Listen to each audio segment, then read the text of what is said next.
Es compleix el primer mes de la posada en marxa del projecte Ocupalt, impulsat pel Consell Comarcal de l'Alt Empordà i l'Ajuntament de l'Escala.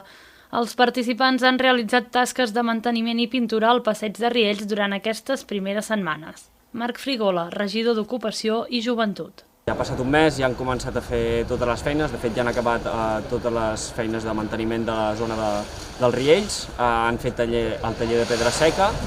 han fet els dies de mal temps, han anat al CEIP a l'Escolapi, han començat a fer feinetes allà que encara han d'acabar i de cares al final doncs, acabaran el passeig d'Empúries i aniran els últims dies al CEIP a Empúries acabant de fer les feines de manteniment allà.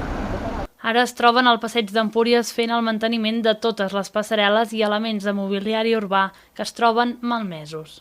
Doncs justament aquí en el passeig d'Empúries el que estan fent és fer el manteniment al mobiliari urbà, als bancs, a les papereres de fusta, aquí a l'entorn d'Empúries, i estan fent el manteniment també a les passarel·les que baixen cap a les platges. El projecte Ocupalt acaba el 14 de maig i pretén donar una sortida a aquells joves que no estudien ni treballen i els dona eines i coneixements sobre un ofici, amb l'objectiu d'ampliar el seu currículum i poder trobar feina en empreses de la comarca.